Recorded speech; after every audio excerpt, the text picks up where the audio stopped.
Hello दोस्तों, आपका स्वागत है हमारे चैनल चैम्पियन जैद पर। मैं हूं आपका दोस्त मोहम्मद जैद। और दोस्तों, हम लोगों ने English, Hindi, Marathi, science 1, science 2 complete कर दिया है। Now we are going to start the history.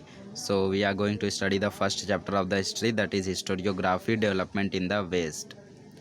तो अभी तक हम लोगों ने राजा महाराजा की हिस्ट्री पढ़ी, बहुत सारे राजाओं के बारे में पढ़ा, पुराने टाइम्स के बारे में पढ़ा, एंशियंट हिस्ट्री पढ़ी, फ्रीडम स्ट्रगल पढ़ी, मेडिवल हिस्ट्री पढ़ी। अब हम लोग पढ़ने जा रहे हैं मॉडर्न हिस्ट्री। मतलब कि अभी 100-200 साल पुरानी ही बातें हम लोग जानेंगे, एकदम बाबा आदम के ज़माने वाली बातें हम लोग नहीं पढ़ने वाले हैं अब। तो historiography development in the West से मतलब है डेवलपमेंट इन द यूरोप। तो हम लोग इस चैप्टर में हिस्टोरियोग्राफी होता का मतलब होता है कि हिस्टोरिकल डॉक्यूमेंट, जो भी हिस्टोरिकल किताबें लिखी गई हैं तो उसे हम लोग बोलते हैं हिस्टोरियोग्राफी। हिस्ट्री पर कोई भी ग्राफी। और यूरोप के लोगों ने किस तरीके से किया है वही हम लोग पढ़ेंगे।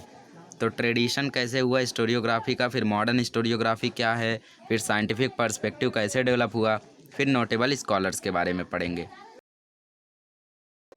Historical research, writing and studies are carried out with an objective of understanding the chronology of the past event and their interconnection, which is a continuous process। मतलब कि हिस्ट्री के बारे में हम लोग रिसर्च करते हैं, हिस्ट्री हम लोग लिखते हैं, उसे पढ़ते हैं। ये सब हम लोग एक टारगेट, एक ऑब्जेक्टिव से पढ़ते हैं ताकि हम लोग जो पास्ट इवेंट की क्रोनोलॉजी है, क्रोनोलॉजी मतलब लॉजिकल ऑर्डर, कौन सा इवेंट पहले हुआ फिर उसके बाद ये हम लोग क्रोनोलॉजिकल इवेंट बोलते हैं। तो पास्ट इवेंट्स कैसे घटे उसकी क्रोनोलॉजी को समझने के लिए, और उसका इंटरकनेक्शन मतलब कि क्यों हुआ वो इवेंट और किससे रिलेटेड था वो इंटरकनेक्शन समझने के लिए, विच इज़ कंटिन्यूअस प्रोसेस। ये कंटिन्यूअस प्रोसेस है। In the physical and natural science the empirical method, मतलब कि हम लोग साइंस में क्या करते हैं, लेबोरेटरी मेथड यूज़ करते हैं, एक्सपेरिमेंट और ऑब्जर्वेशन का मेथड, ताकि वेरीफाई कर सके हम लोग अवेलेबल नॉलेज को। मतलब कि क्या सही में अगर हम लोग जिंक को सल्फ़र में मिलाए तो फिर उसका कलर चेंज हो जाएगा, सही में ऐसा हो सकता है क्या?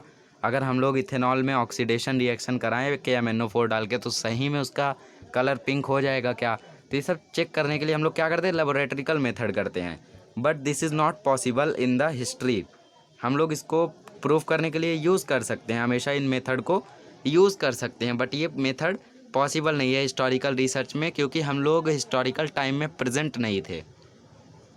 और जब भी वो इवेंट्स हुए, अभी हम लोग को पता है कि जो अकबर थे उनकी डेथ हुई 1605 में, 1605 में, बट एग्जैक्टली कितने बजे हुई वो हमें नहीं मालूम है, और वो हम किसी एक्सपेरिमेंट से नहीं पता कर सकते हैं। प्लस कोई भी इवेंट हुआ हो, जैसे रशिया में जब चेरनोबिल का हमला हुआ था तो उस समय हम लोग प्रेजेंट नहीं थे। सो वी डोंट नो कि कैसे क्या हुआ था, वर्ल्ड वॉर जो हुआ था उसमें किस तरीके से क्या चीटिंग करके जीते थे वो कंट्रीज़ जो जीते थे, किस तरीके से हुआ था वो हमें नहीं मालूम है, क्योंकि हम लोग उस टाइम प्रेजेंट ही नहीं थे। तो हम और इवेंट्स को तो कभी हम लोग रिक्रिएट कर नहीं सकते। वर्ल्ड वॉर 2 दोबारा नहीं होगा, होगा तो वर्ल्ड वॉर 3 होगा। So history can not be recreated, so it is impossible to research on the history by the method of laboratory experiment and observation. तो हिस्ट्री में हम लोग लॉस को तो फॉर्मुलेट नहीं कर सकते, बट फिर भी हम लोगों के पास कुछ मेथड्स हैं। To begin we need an expert knows the language and script of a historical document in order to read it and understand it meaning. शुरुआत में अगर हमें कोई हिस्टोरिकल डॉक्यूमेंट मिला तो हमें एक एक्सपर्ट चाहिए जो लैंग्वेज वो जानता हो जो स्क्रिप्ट में लिखी है, और उस स्क्रिप्ट को रीड करके वो उस हिस्टोरिकल डॉक्यूमेंट की मीनिंग जो लिखा है उसमें वो समझ सके। Also the expert can examine, और वो एक्सपर्ट के पास इतनी एबिलिटी होनी चाहिए कि वो डॉक्यूमेंट की ऑथेंटिसिटी मतलब रियलिटी कितना वो रियल है या डुप्लीकेट है वो एग्जामिन करके बता सके। जैसे lettering style, authors style of writing, manufacturing date, type of paper, stamps authority etcetera. मतलब कि अगर लोगों को पता रहेगा कि ये कब का डॉक्यूमेंट है तो शायद वो पता लगा सकते हैं कि इसे कब लिखा गया है, स्क्रिप्ट ये जो लिखी गई है ये लेटरिंग स्टाइल कब यूज़ होता था। अगर किसी को पता रहता है तो वो पता कर सकते हैं। तो ये सब पता रहना चाहिए ऐसे एक्सपर्ट को। Such a document is further scrutinised by a historian with the help of relevant historical references. और फिर उन डॉक्यूमेंट को भी आगे स्क्रूटिनाइज मतलब एग्जामिन किया जाता है कुछ रेलेवेंट हिस्टोरिकल रेफरेंसेस से। अब ये मेथड शुरू कैसे होता है, सबसे पहले जो रेलेवेंट रेफरेंस मिला है इन्फॉर्मेशन, हिस्टोरिकल इन्फॉर्मेशन का, उसको एग्जामिन करना, ये हम लोगों का पहला हो गया। फिर दूसरा, हिस्टोरिकल इन्फॉर्मेशन को कलेक्ट करना और उन प्रोसेसेस को हाईलाइट करना जो हिस्टोरिकल ट्रांजिशंस लाए, मतलब कि चेंजेस, ट्रांजिशन मतलब बदलाव। कैरिंग आउट कंपैरेटिव एनालिसिस, पूरा उसका कंपैरेटिव एनालिसिस करना। फिर तीसरा, understanding the references regarding time and space of the given historical document event and also various conceptual framework used in historical research method. मतलब कि वो रेफरेंसेस जो हैं कौन से टाइम के हैं, कब के हैं, वो हमें अंडरस्टैंड, समझना। फिर क्वेश्चंस को फॉर्मुलेट करना, मतलब कि वो हिस्टोरिकल रेफरेंसेस पे क्या क्या क्वेश्चंस आ रहे हैं, उनके आंसर्स हमें मिल रहे हैं क्या, वो फॉर्मुलेट करना, और वो क्वेश्चंस हम लोग पढ़ेंगे। फिर पांचवा हम लोगों का आता है हाइपोथेसिस फॉर्मुलेट करना। इसमें हम लोग हाइपोथेसिस फॉर्मुलेट करते हैं जिससे हम लोगों को पता चलता है कि वो डॉक्यूमेंट ओरिजिनल है या नहीं। फिर छठा, क्रिटिकली एग्जामिन करना वेरियस सोर्सेज ऑफ हिस्ट्री, जैसे वो सोर्स रिटन सोर्स है, ओरल सोर्स है, या फिर कुछ कोई और सोर्स है, मटेरियल सोर्स है, तो ये सब एग्जामिन करना। क्रिटिकली मतलब स्टेप बाय स्टेप। तो वो सब मेथड्स हैं हम लोगों को कोई भी हिस्टोरिकल नैरेटिव को लिखने के। और हिस्टोरिकल नैरेटिव को लिखना मतलब होता है historiography. So we are just learning the introduction now, main chapter तो अभी शुरू होने वाला है। अब वेरियस डिसिप्लिन्स मतलब अलग अलग जो चीज़ें हैं उनको हिस्टोरिकल रिसर्च में किस तरीके से यूज़ किया जाता है। आर्कियोलॉजी, जो आर्कियोलॉजिस्ट होते हैं ज़मीन को खोद के चीज़ें निकालते हैं। फिर आर्काइवल साइंस होता है। फिर मैन्यूस्क्रिप्टोलॉजी होती है। फिर एपिग्राफी होती है, एपिग्राफी मतलब स्टडी ऑफ इंस्क्रिप्शंस। फिर एनालिसिस ऑफ लेटरिंग स्टाइल होता है। फिर लिंग्विस्टिक होता है। और फिर न्यूमिस्मेटिक होता है मतलब कि स्टडी ऑफ कॉइन्स। फिर जीनोलॉजी होता है मतलब कि स्टडी ऑफ लाइनेज एक्सेट्रा। इसी की तरीके से बहुत चीज़ें होती हैं। अब शुरू करते हैं ट्रेडिशन ऑफ हिस्टोरियोग्राफी। हिस्टोरियोग्राफी क्या है, कैसे है, सब समझते हैं। तो हिस्टोरिकल रिसर्च मेथड को, उनको क्रिटिकली एग्जामिन करना, उनके बारे में पढ़ना और हिस्टोरिकल चीज़ें लिखना। और हिस्टोरिकल चीज़ें जो हम लोग लिखते हैं उसे हम लोग बोलते हैं historiography. The writing of critical historical narrative is known as historiography. Critical मतलब कि स्टेप बाय स्टेप लिखना, ऐसे ही नहीं कि किसी की कोई भी लिख देगा उसे। Only an expert can write such historiography. और जो एक्सपर्ट ये लिखता है, जो स्कॉलर ये लिखता है, उसे हम लोग बोलते हैं हिस्टोरियन। हिस्टोरियन मतलब वो जो हिस्टोरियोग्राफी लिखता है, और हिस्टोरियोग्राफी मतलब वो जो हिस्टोरिकल इन्फॉर्मेशंस को लिखते हैं हम लोग, नरेट करते हैं।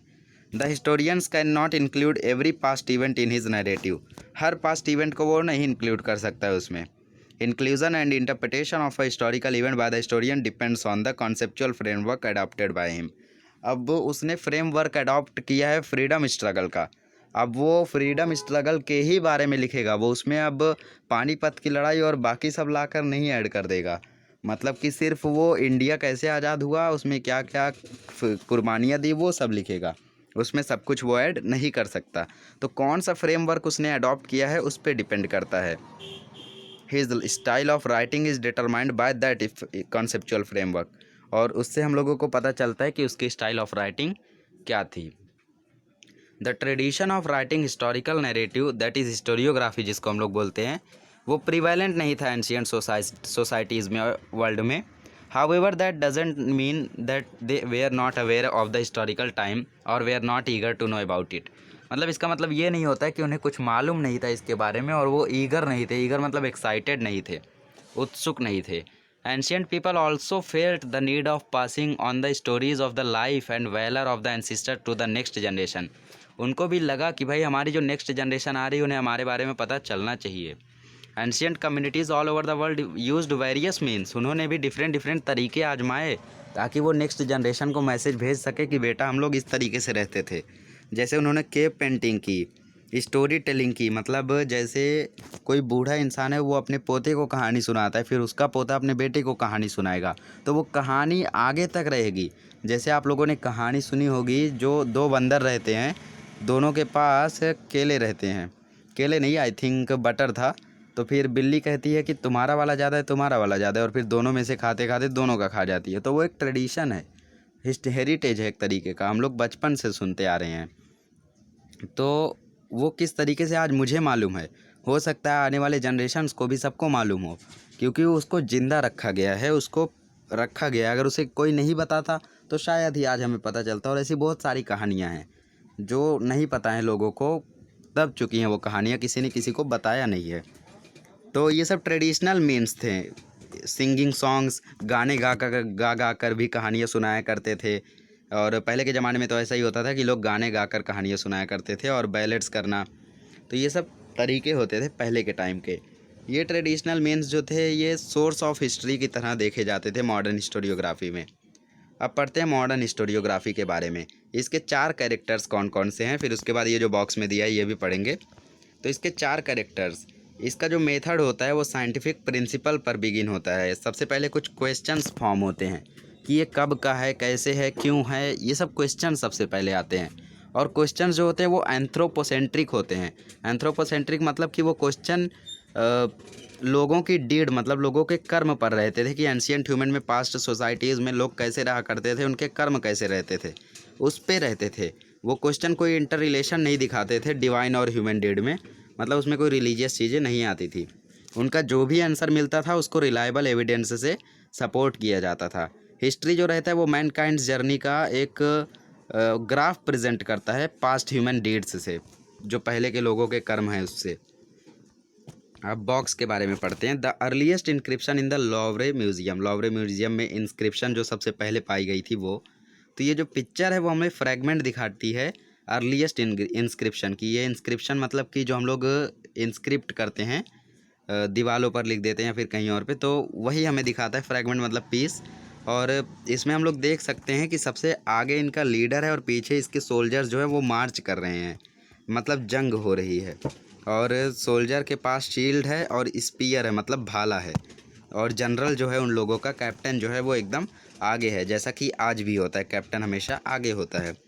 और tradition of recording historical event can be traced back to Sumer civilisation in Mesopotamia. तो मतलब कि हिस्टोरिकल इवेंट जो भी हुआ करते थे उसे पब्लिक रिकॉर्ड करती थी, आज ही नहीं बल्कि पहले के टाइम पर भी। और हम लोग वो देख सकते हैं जैसे मेसोपोटामिया जो समर सिविलाइजेशन हुआ था उसमें जो नेम्स थे समरियन किंग्स के और उनके जो स्टोरीज़ थी वो प्रिजर्व करके रखी गई थी वेरियस इंस्क्रिप्शंस में। और अर्लीस्ट इंस्क्रिप्शन जो ऊपर दिखाई गई हैं वो 4500 बिफोर क्राइस्ट एरा की हैं। तो it records a battle fought by between two kingdom, ये 2 किंगडम के बीच में जो बैटल हुई थी उसकी रिकॉर्ड रखता है। और ये डिस्प्ले किया जाता है आज लॉवरे म्यूज़ियम में जो कि फ्रांस में है। अब बात करते हैं आगे की। तो it is said that the modern historiography with above characteristic has it root in the ancient Greek historical writing. मतलब कि जो भी हमारी मॉडर्न हिस्टोरियोग्राफी है उसके रूट मतलब उसका बेस कहाँ पे है, एंशियंट ग्रीक हिस्टोरिकल राइटिंग्स में। क्योंकि हिस्ट्री जो है एक ओरिजिनली ग्रीक टर्म है। हेरोडोटस जो था वो ग्रीक हिस्टोरियन था, वो 5th सेंचुरी का, और उसने एक बुक लिखी थी द हिस्टोरीज़ उसने बुक लिखी थी, तो उससे ये वर्ड आता है हिस्ट्री, तो इसीलिए ओरिजिनली ग्रीक टर्म है। अब साइंटिफिक पर्सपेक्टिव कैसे डेवलप हुआ वो पढ़ते हैं। Till the 18th century common era Europe had achieved a remarkable progress in the field of philosophy and science.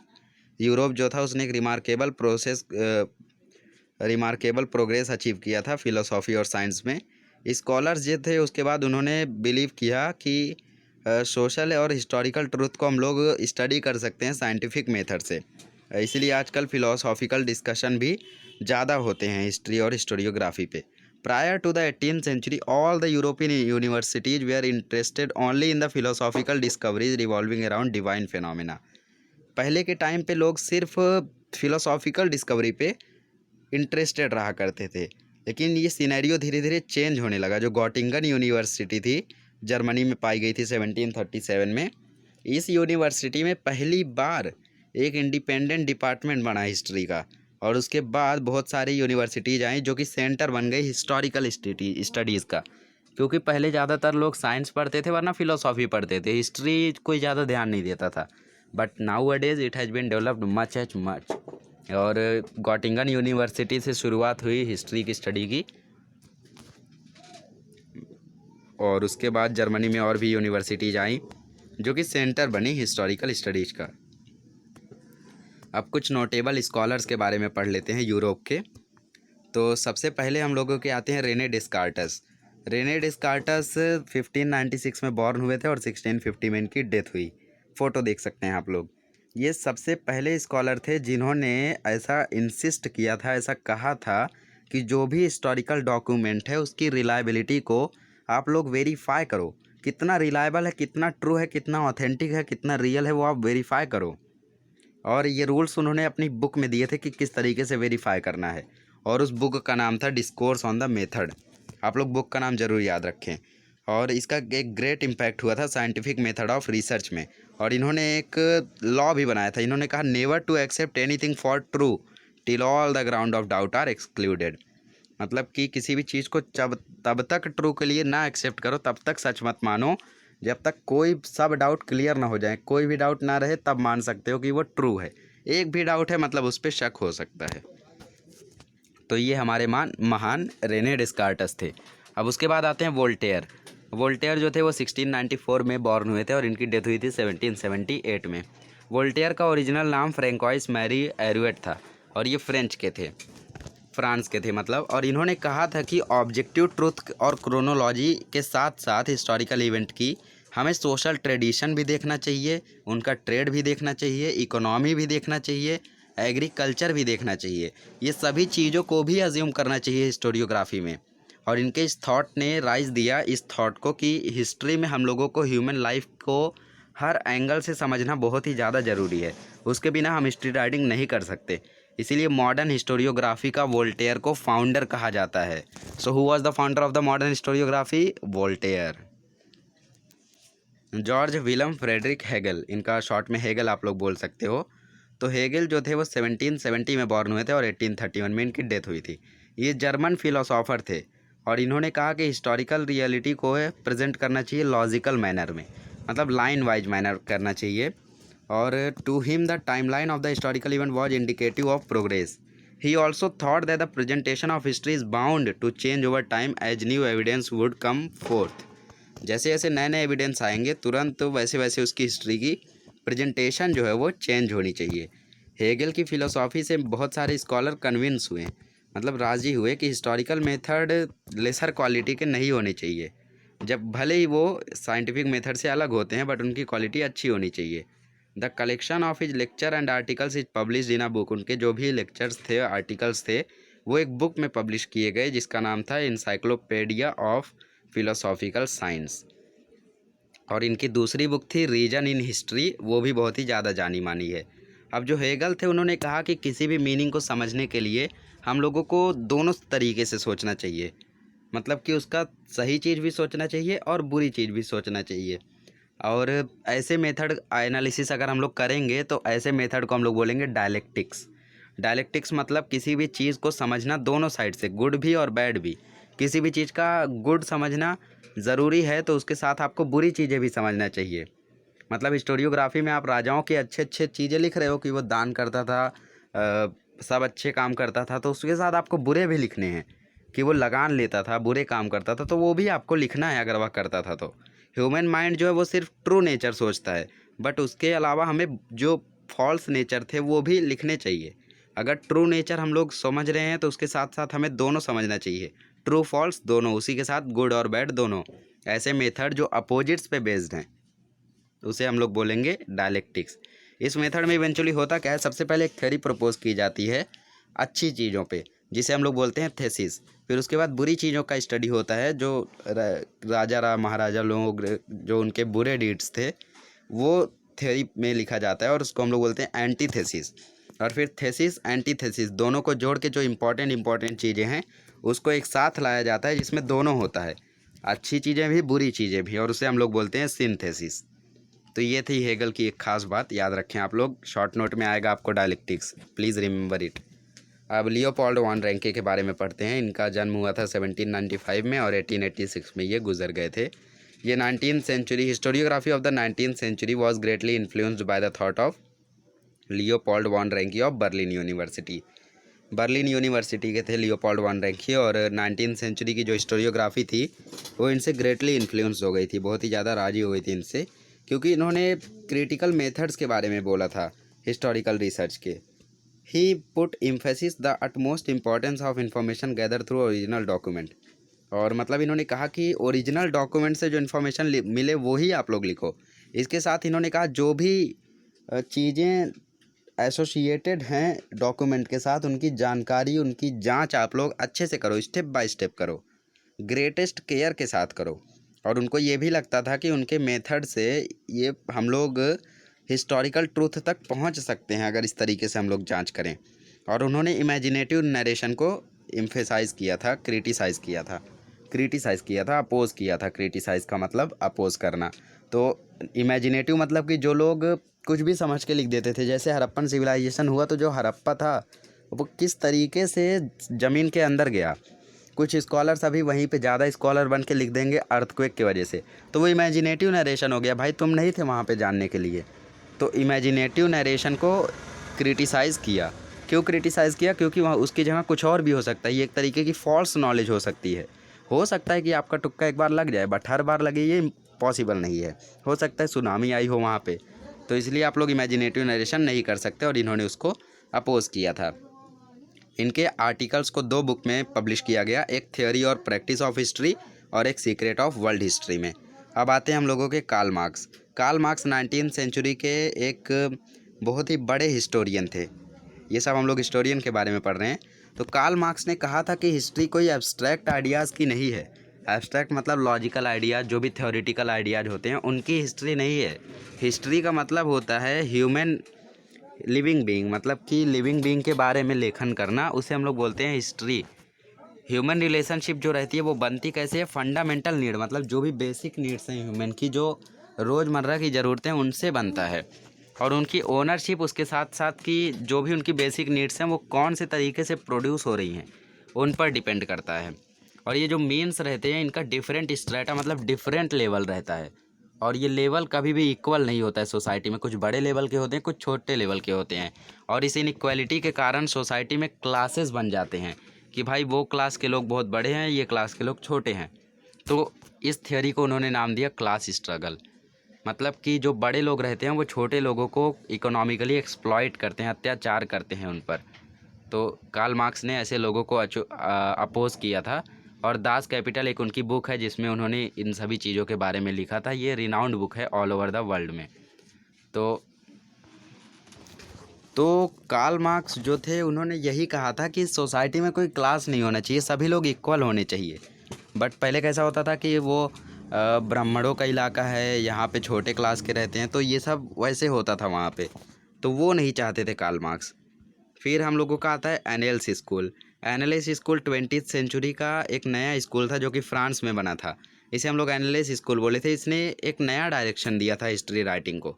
उस समय कहा गया कि हिस्ट्री सिर्फ पॉलिटिकल इवेंट की नहीं होगी, राजाओं की नहीं होगी, ग्रेटर लीडर्स की नहीं होगी, बट उसके साथ साथ पॉलिटिक्स, डिप्लोमेसी, वॉर्स और क्लाइमेट, मतलब कि डिप्लोमेसी वॉर तो रहता ही है हिस्ट्री में, बट उसके साथ साथ क्लाइमेट कैसा है, लोकल पीपल के स्वभाव कैसे हैं, एग्रीकल्चर कैसा है, trade, technology, means of communication, social division, collective psychology, ये सब भी रहना चाहिए। तो एनालिस स्कूल ने यही सजेस्ट किया था कि ये सब चीज़ें भी उसमें इंक्लूड रहनी चाहिए। एनालिस स्कूल जो था वो एक फ्रेंच हिस्टोरियन द्वारा शुरू किया गया था। अब पढ़ते हैं फेमिनिस्ट हिस्टोरियोग्राफी। तो फेमिनिस्ट हिस्टोरियोग्राफी का मतलब होता है जो वीमेंस थी उनको रिस्ट्रिक्ट करना, मतलब उनको हिस्टोरियोग्राफी में ना आने देना। तो जो साइमन डी ब्यूअर थे उनकी राइटिंग की वजह से फेमिनिज़्म का फंडामेंट इस्टेब्लिश्ड हुआ, और वो फ्रेंच की थी।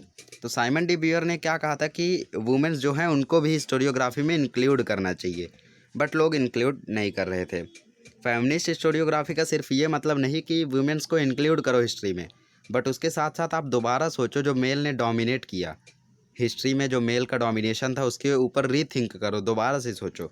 ये भी मतलब होता है फेमिनिस्ट हिस्टोरियोग्राफी का। और इसके वजह से एक हिस्टोरिकल रिसर्च गया ताकि वीमेन लाइफ पे एक फोकस किया जाए, उनके वेरियस एस्पेक्ट को डेप्थ में जाना जाए। जैसे उनके एम्प्लॉयमेंट, उनका रोल क्या है ट्रेड यूनियन में, उनका इंस्टीट्यूशन, और कौन सा इंस्टीट्यूशन उनके कॉज पे वर्क कर रहा है, उनकी प्रॉब्लम को कौन सॉल्व कर रहा है, उनकी फैमिली लाइफ कैसी है। इसके कारण 1990 के बाद जो वीमेंस थी उनको एक इंडिपेंडेंट सोशल क्लास के तौर पे रख दिया गया हिस्ट्री में, मतलब उनको इंक्लूड कर दिया गया हिस्टोरियोग्राफी में। इसके बाद से 1990 के बाद से वीमेंस ने भी बहुत ज़्यादा हिस्टोरियोग्राफी लिखी। We will study in the next chapter. Now Michael Foucault, ये अभी जल्दी के ही हैं, 1926 में ये बॉर्न हुए थे और 1984 में डेथ हुई थी। तो ये एक फ्रेंच हिस्टोरियन थे 20th सेंचुरी के। माइकल फोकॉल्ट जो थे उन्होंने एक नया कॉन्सेप्ट लाया था हिस्ट्री में, आर्कियोलॉजी ऑफ नॉलेज। इन्होंने एक बुक लिखा था जिसमें इन्होंने आर्ग्यू किया था कि prevailing practice of arranging historical event in a chronological is not right. मतलब उन्होंने अपोज किया था कि आप लोग हिस्टोरिकल इवेंट को क्रोनोलॉजिकल ऑर्डर में जो ला रहे हो हिस्ट्री में, वो राइट नहीं है, सही नहीं है। आप क्रोनोलॉजिकल ऑर्डर में लाओ इवेंट्स को, बट उसके साथ साथ वो जो इवेंट्स हुए हैं उसके ट्रांजिशंस जो भी चेंजेस आए हैं उसको लोगों को एक्सप्लेन करो। लोगों को ट्रांजिशन जो है इवेंट्स में वो एक्सप्लेन करना ज़्यादा ज़रूरी है, ना कि उसे लाइन से लगाना। क्योंकि आर्कियोलॉजी का मतलब ये नहीं है कि आप उसको इवेंट को लाइन से लगा दो ख़त्म। नहीं, आप इवेंट को लाइन से नहीं लगाओ, अल्टीमेट ट्रुथ को ना जानो, बट जो इवेंट हुआ है उसको लोगों को एक्सप्लेन करना वो ज़्यादा ज़रूरी है। ऐसा कहा था माइकल फोकॉल्ट ने। और उन्होंने कहा कि आर्कियोलॉजी का ये मतलब नहीं है कि आप अल्टीमेट हिस्टोरिकल ट्रुथ तक पहुँचो, बट उसके साथ साथ आप पहुँचो, लेकिन उसके साथ साथ वेरियस ट्रांजिशन जो भी हुए हैं पास्ट में उसे एक्सप्लेन करो। उन्होंने कहा कि ट्रांजिशंस को एक्सप्लेन करना हिस्ट्री में ज़्यादा ज़रूरी है, इवेंट में जो भी चेंजेस आए हैं। और अपने मेथड को ये कहा करते थे आर्कियोलॉजी ऑफ नॉलेज। और इन्होंने अपने सब्जेक्ट को और भी सप्लीमेंट दिया। किस तरीके से उन्होंने कुछ अनएक्नॉलेज्ड एरियाज लाए हिस्टोरियंस की मदद से, जैसे साइकोलॉजिकल डिसऑर्डर, पहले की जो लोगों की साइकोलॉजी क्या थी और उनके डिसऑर्डर्स जो भी हुआ करते थे वो सब। फिर मेडिसिन्स कैसे प्रिपेयर की जाती थी, और प्रिज़न एडमिनिस्ट्रेशन कैसा था, मतलब कैदियों, जेल, ये सब के बारे में, जुडिशरी कैसी थी, वो सब के बारे में भी ऐड किया इन्होंने। तो इस तरीके से हिस्ट्री का जो स्कोप था वो बढ़ते गया बढ़ते गया बढ़ते गया। और आज हिस्ट्री में हम लोग कई सारे सब्जेक्ट्स लिखते हैं, जैसे literature, architecture, sculpture, drawing, drama, painting, music, dance, film और टेलीविज़न। ये सब भी, इन सभी के बारे में भी आज हम हिस्टोरियोग्राफी में लिखते जा रहे हैं। अगर आप लोग हिस्ट्री के सब चैप्टर्स पढ़ोगे तो आपको पता चलेगा कि हम लोगों ने ये सब चीज़ें पढ़ी। हम लोग फिफ्थ चैप्टर में मास मीडिया पढ़ेंगे, सिक्स्थ चैप्टर में टीवी के बारे में पढ़ेंगे, ड्रामा पढ़ेंगे, फोर्थ चैप्टर में हम लोग पेंटिंग के बारे में पढ़ेंगे। तो सब चीज़ें हम लोग पढ़ेंगे। और फोर्थ में ही हम लोग आर्किटेक्चर के बारे में भी पढ़ेंगे। तो ये सब हिस्टोरियोग्राफी का जो स्कोप था वो बढ़ते गया। सबसे पहले हिस्टोरियोग्राफी में किंग के बारे में लिखा जाता था, वॉर के बारे में लिखा जाता था। फिर वोल्टेयर आया, उसने मॉडर्न हिस्टोरियोग्राफी को फाउंड किया। फिर एनालिस स्कूल आया, उसने नया डायरेक्शन दिया। फिर माइकल फोकॉल्ट आए, इन्होंने भी हिस्ट्री में थोड़ी और चीज़ ऐड की। तो इसके साथ साथ नए नए हिस्टोरियंस ने जो हिस्टोरियोग्राफी का स्कोप है उसको बढ़ा दिया। और आज हिस्टोरियोग्राफी में इतने ज़्यादा सब्जेक्ट्स एडेड हैं। तो ये था हम लोगों का first chapter, historiography development in the west. अब क्वेश्चन आंसर देख लेते हैं। तो founder of the modern historiography थे वोल्टेयर। आर्कियोलॉजी ऑफ नॉलेज कौन लिखा था? Michael Foucault. Reason in history right है, ये भी राइट है, ये भी राइट है, ये रॉन्ग है। इनकी बुक का नाम था दास कैपिटल। डायलेक्टिक्स आपको दो अपोजिट मेथड वाला लिखना है। एनालिस स्कूल में आपको लिखना है एनालिस स्कूल के बारे में। फिर various aspect of women life पे हिस्टोरिकल रिसर्च क्यों भेजा गया, वो साइमन डी ब्यूअर से लेके आपको वहाँ तक लिखना है जहाँ पे ये क्वेश्चन है। और फोकॉल्ट के बारे में यहाँ पे आपको लिखना है, उनकी मेथड के बारे में। फिर हिस्टोरियोग्राफी क्या है आपको याद होगा। रेने डेस्कार्टस ने क्या कहा था? उन्होंने कहा था कि एग्जामिन करना, और एक रूल भी उन्होंने बनाया था हिस्टोरिकल डॉक्यूमेंट्स को एग्जामिन करना, और उन्होंने एक रूल बनाया था, तो वो भी आपको उसमें लिखना है। और वोल्टेयर को मॉडर्न हिस्टोरियोग्राफी का फाउंडर क्यों कहा जाता है? क्योंकि इसने कई चीज़ों का एडिशन किया था, वो चीज़ें आपको इसमें लिखना है। फिर नोटेबल स्कॉलर्स हमने बहुत देखे, Karl Marx, René Descartes, Hegel, Voltaire, तो इन सभी के नाम आपको इसमें लिखने हैं। कार्ल मार्क्स की क्लास थ्योरी आपको लिखनी है। 4 कैरेक्टर्स हम लोगों ने पढ़े थे वो लिखना है। फिर सेम ये वाला आंसर इसमें उतार देना है। और लियोपोल्ड वॉन रैंके क्या सोचते थे वो, उनके बारे में आपको इसमें लिखना है। तो उनके बारे में यहाँ पे आपको दिया गया है, वो लिखना है। तो इस तरीके से क्वेश्चन आंसर्स आपको याद करने हैं। और हिस्ट्री के लिए मात्र एक्सरसाइज के क्वेश्चंस ना पढ़ें, चैप्टर को अच्छे से समझ के रखें, रीड करें, पीछे के आंसर याद करें और चैप्टर को सिर्फ रीड करें, याद ना करें। तो मुझे उम्मीद है आपको पूरे मार्क्स मिल जाएंगे। तो मिलते हैं नेक्स्ट लेक्चर में। नेक्स्ट लेक्चर में हम लोग पढ़ेंगे second chapter, historiography Indian tradition. अब थोड़ा इंडिया के बारे में पढ़ेंगे नेक्स्ट चैप्टर में। तो मिलते हैं नेक्स्ट वीडियो में। आज के लिए बस इतना ही। क्रोनोलॉजिकल ऑर्डर में लाओ इवेंट्स को, बट उसके साथ साथ वो जो इवेंट्स हुए हैं उसके ट्रांजिशंस जो भी चेंजेस आए हैं उसको लोगों को एक्सप्लेन करो। लोगों को ट्रांजिशन जो है इवेंट्स में वो एक्सप्लेन करना ज़्यादा ज़रूरी है, ना कि उसे लाइन से लगाना। क्योंकि आर्कियोलॉजी का मतलब ये नहीं है कि आप उसको इवेंट को लाइन से लगा दो ख़त्म। नहीं, आप इवेंट को लाइन से नहीं लगाओ, अल्टीमेट ट्रुथ को ना जानो, बट जो इवेंट हुआ है उसको लोगों को एक्सप्लेन करना वो ज़्यादा ज़रूरी है, ऐसा कहा था माइकल फोकॉल्ट ने। और उन्होंने कहा कि आर्कियोलॉजी का ये मतलब नहीं है कि आप अल्टीमेट हिस्टोरिकल ट्रूथ तक पहुँचो, बट उसके साथ साथ आप पहुँचो, लेकिन उसके साथ साथ वेरियस ट्रांजिशन जो भी हुए हैं पास्ट में उसे एक्सप्लेन करो। उन्होंने कहा कि ट्रांजिशंस को एक्सप्लेन करना हिस्ट्री में ज़्यादा ज़रूरी है, इवेंट में जो भी चेंजेस आए हैं। और अपने मेथड को ये कहा करते थे आर्कियोलॉजी ऑफ नॉलेज। और इन्होंने अपने सब्जेक्ट को और भी सप्लीमेंट दिया, किस तरीके से उन्होंने कुछ अनएक्नॉलेज्ड एरियाज लाए हिस्टोरियंस की मदद से, जैसे साइकोलॉजिकल डिसऑर्डर, पहले की जो लोगों की साइकोलॉजी क्या थी और उनके डिसऑर्डर जो भी हुआ करते थे वो सब, फिर मेडिसिन्स कैसे प्रिपेयर की जाती थी, और प्रिज़न एडमिनिस्ट्रेशन कैसा था, मतलब कैदियों, जेल, ये सब के बारे में, जुडिशरी कैसी थी, वो सब के बारे में भी ऐड किया इन्होंने। तो इस तरीके से हिस्ट्री का जो स्कोप था वो बढ़ते गया बढ़ते गया बढ़ते गया। और आज हिस्ट्री में हम लोग कई सारे सब्जेक्ट्स लिखते हैं, जैसे literature, architecture, sculpture, drawing, drama, painting, music, dance, film और टेलीविज़न। ये सब भी, इन सभी के बारे में भी आज हम हिस्टोरियोग्राफी में लिखते जा रहे हैं। अगर आप लोग हिस्ट्री के सब चैप्टर्स पढ़ोगे तो आपको पता चलेगा कि हम लोगों ने ये सब चीज़ें पढ़ी। हम लोग फिफ्थ चैप्टर में मास मीडिया पढ़ेंगे, सिक्स्थ चैप्टर में टीवी के बारे में पढ़ेंगे, ड्रामा पढ़ेंगे, फोर्थ चैप्टर में हम लोग पेंटिंग के बारे में पढ़ेंगे। तो सब चीज़ें हम लोग पढ़ेंगे। और फोर्थ में ही हम लोग आर्किटेक्चर के बारे में भी पढ़ेंगे। तो ये सब हिस्टोरियोग्राफी का जो स्कोप था वो बढ़ते गया। सबसे पहले हिस्टोरियोग्राफी में किंग के बारे में लिखा जाता था, वॉर के बारे में लिखा जाता था। फिर वोल्टेयर आया, उसने मॉडर्न हिस्टोरियोग्राफी को फाउंड किया। फिर एनालिस स्कूल आया, उसने नया डायरेक्शन दिया। फिर माइकल फोकॉल्ट आए, इन्होंने भी हिस्ट्री में थोड़ी और चीज़ ऐड की। तो इसके साथ साथ नए नए हिस्टोरियंस ने जो हिस्टोरियोग्राफी का स्कोप है उसको बढ़ा दिया, और आज हिस्टोरियोग्राफी में इतने ज़्यादा सब्जेक्ट्स एडेड हैं।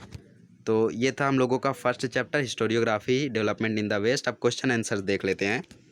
तो founder of the modern historiography थे वोल्टेयर। आर्कियोलॉजी ऑफ नॉलेज कौन लिखा था? Michael Foucault. Reason in history right है, ये भी राइट है, ये भी राइट है, ये रॉन्ग है। इनकी बुक का नाम था दास कैपिटल। डायलेक्टिक्स आपको दो अपोजिट मेथड वाला लिखना है। एनालिस स्कूल में आपको लिखना है एनालिस स्कूल के बारे में। फिर various aspect of women life पे हिस्टोरिकल रिसर्च क्यों भेजा गया, वो साइमन डी ब्यूअर से लेके आपको वहाँ तक लिखना है जहाँ पे ये क्वेश्चन है। और फोकॉल्ट के बारे में यहाँ पे आपको लिखना है, उनकी मेथड के बारे में। फिर हिस्टोरियोग्राफी क्या है आपको याद होगा। रेने डेस्कार्टस ने क्या कहा था? उन्होंने कहा था कि एग्जामिन करना, और एक रूल भी उन्होंने बनाया था हिस्टोरिकल डॉक्यूमेंट्स को एग्जामिन करना, और उन्होंने एक रूल बनाया था, तो वो भी आपको उसमें लिखना है। और वोल्टेयर को मॉडर्न हिस्टोरियोग्राफी का फाउंडर क्यों कहा जाता है? क्योंकि इसने कई चीज़ों का एडिशन किया था, वो चीज़ें आपको इसमें लिखना है। फिर नोटेबल स्कॉलर्स हमने बहुत देखे, Karl Marx, René Descartes, Hegel, Voltaire, तो इन सभी के नाम आपको इसमें लिखने हैं। कार्ल मार्क्स की क्लास थ्योरी आपको लिखनी है, 4 कैरेक्टर्स हम लोगों ने पढ़े थे वो लिखना है। फिर से ये वाला आंसर इसमें उतार देना है। और लियोपोल्ड वॉन रैंके क्या सोचते थे, वो उनके बारे में आपको इसमें लिखना है। तो उनके बारे में यहाँ पे आपको दिया गया है, वो लिखना है। तो इस तरीके से क्वेश्चन आंसर्स आपको याद करने हैं। और हिस्ट्री के लिए मात्र एक्सरसाइज के क्वेश्चंस ना पढ़ें, चैप्टर को अच्छे से समझ के रखें, रीड करें, पीछे के आंसर याद करें और चैप्टर को सिर्फ रीड करें, याद ना करें। तो मुझे उम्मीद है आपको पूरे मार्क्स मिल जाएंगे। तो मिलते हैं नेक्स्ट लेक्चर में। नेक्स्ट लेक्चर में हम लोग पढ़ेंगे second chapter, historiography Indian tradition. अब थोड़ा इंडिया के बारे में पढ़ेंगे नेक्स्ट चैप्टर में। तो मिलते हैं नेक्स्ट वीडियो में। आज के लिए बस इतना ही।